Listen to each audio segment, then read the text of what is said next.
Denise has asked if I'd like to go to the craft circle with her on Friday night. Who's driving?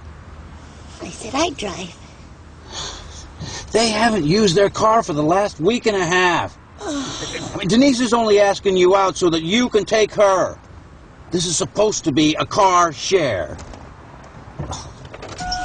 John! We are not a taxi service for the Gasser family. I imagine that what we'll see is in big cities where there's going to be a lot of pressure, parts of social fabric will actually fall apart quite fast.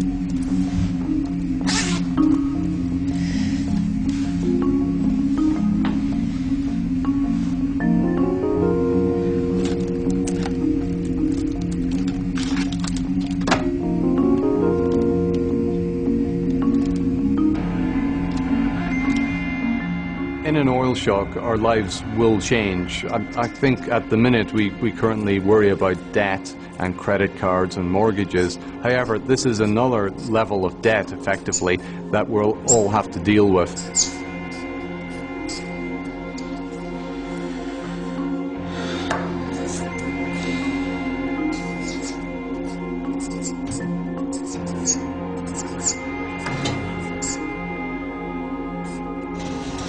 Whenever your take-home wage gets severely cut because of the cost of energy and the cost of fuel, what you've seen, certainly in the past, is that theft rates rise dramatically.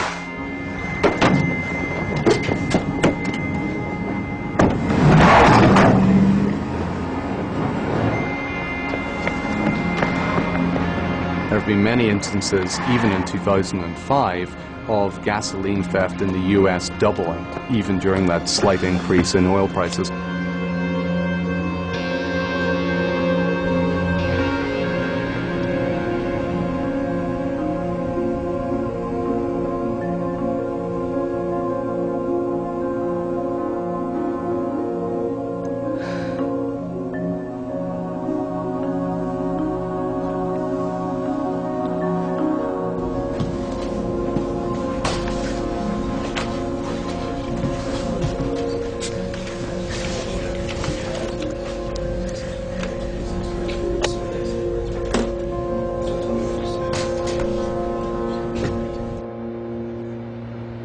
Governments facing this oil shock will be faced with the same difficult decisions they were in the past. Is the oil shock sufficiently serious to warrant emergency measures?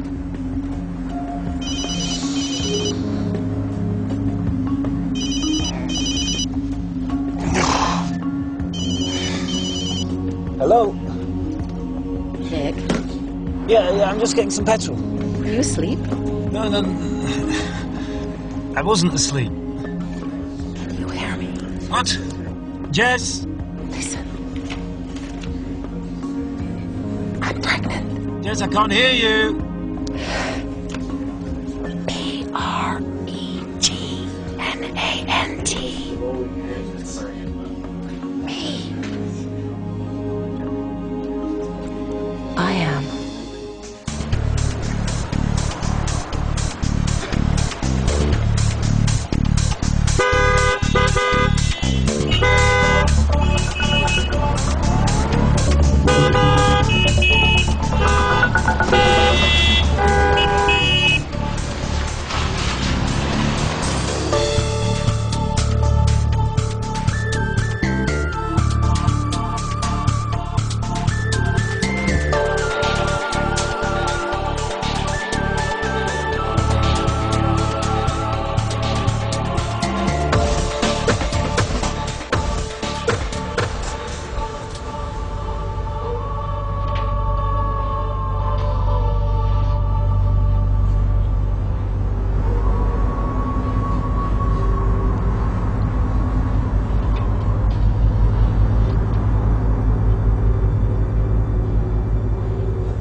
out here?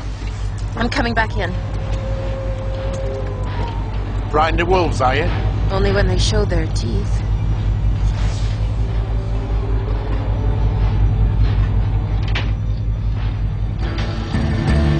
As oil-producing countries struggle to meet global demand, Venezuela has threatened to quit OPEC and go it alone. President Chavez said on national television today it's payback time for the Yankees. So if Venezuela stopped exporting oil, that would cause an immediate shock in the rest of the world. You don't have to have anything more than that going on, but at the same time we then find that Russian oil's back in decline. But the way history seems to work is Murphy's laws of life and well. When one bad thing happens, it usually triggers another. The end of the age of oil is already a messy affair. We're in maybe the second to last act of the oil play, and it's getting more and more unpleasant. Cup of coffee? Sounds good.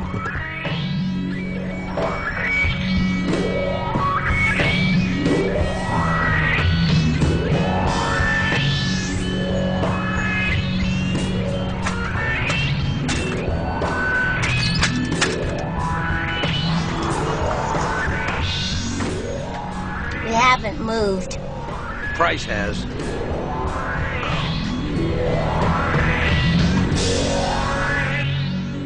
In Britain, you'll see on the one hand the same general impacts we've seen everywhere. Economic growth will slow, people will lose their jobs, people won't be able to afford their energy, but there'll be real difficult decisions to be made, in particular, whether and to what degree to subsidize energy for the fuel poor.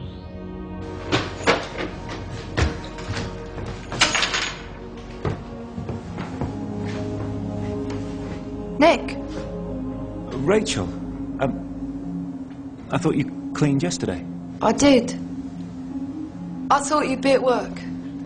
Yeah, I should be. Is this your house? My flat, yes. I can't afford the heating. Not with food as well. Danielle's off school with her asthma. I don't know what to do.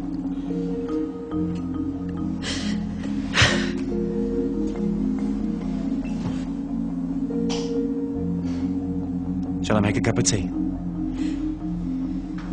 We've got used to a world of centrally heated houses where if we're a little bit cold we just turn the thermostat up. The end of cheap oil means we kind of go back to that world where actually some people get very cold if they can't afford heat. But even people who are better off actually live in a world where they're actually wearing warm clothes indoors.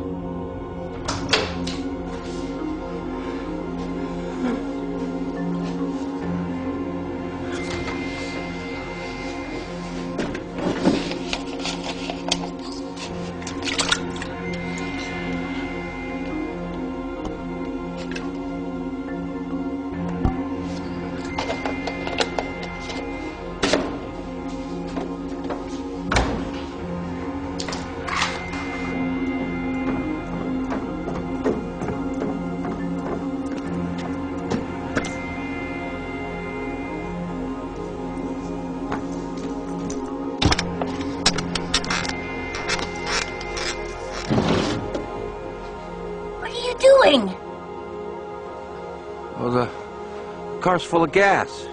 You stupid man.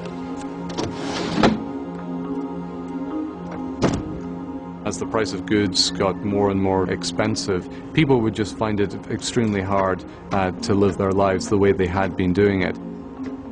Certainly, for a number of years, life would not be very nice.